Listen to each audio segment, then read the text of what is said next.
Momenti di grande commozione ieri pomeriggio a Porto Empedocle. Immagini tragiche che hanno toccato il cuore di tutti i presenti, quelle dell'arrivo al porto di 150 bare. Sono alcune delle salme del naufragio del 3 ottobre, quando un barcone con a bordo circa 500 migranti ha preso fuoco e si è ribaltato proprio davanti all'isola dei Conigli di Lampedusa. 150 migranti in quell'occasione sono stati salvati, gli altri sono annegati. Ed il bilancio di questo dramma sale. I sommozzatori ieri hanno ripescato altri 6 cadaveri.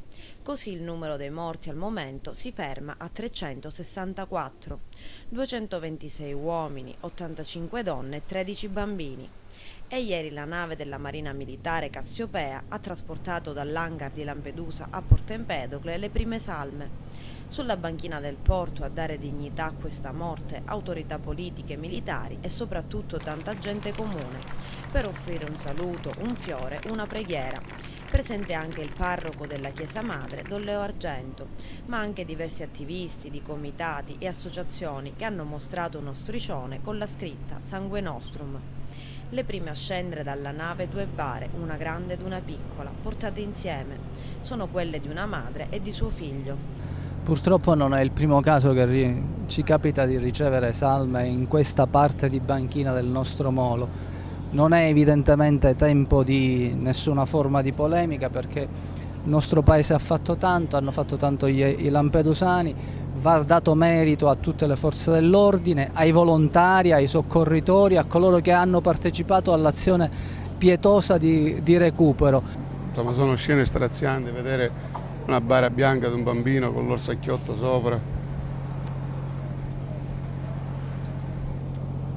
Le immagini tragiche, una vicenda drammatica che pone innanzi alle responsabilità tutto l'Occidente.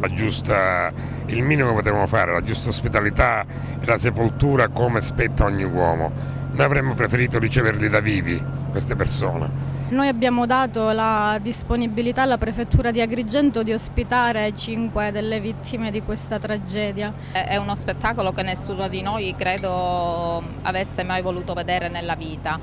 Purtroppo oggi ci ritroviamo qui a constatare de visu questa grande tragedia. Momento tristissimo, non ci sono parole, c'è solo tanta commozione. E come CGIL vogliamo manifestare la nostra vicinanza per questa ignobile strage. Per i morti non c'è più nulla da fare, però per i vivi sì.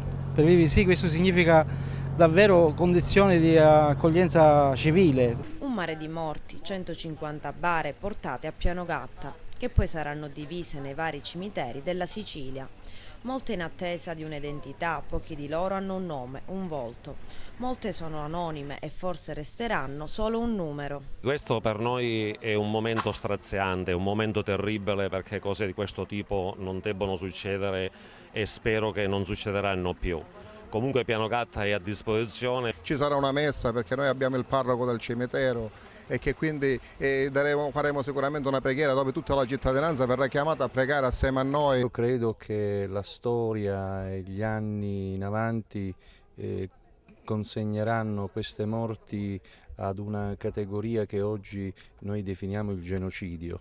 Un giorno molto triste lo è stato per questi nostri fratelli, lo è per i loro parenti, lo è per i loro paesi, lo è per la nostra città, lo è per l'Italia, per l'Europa intera.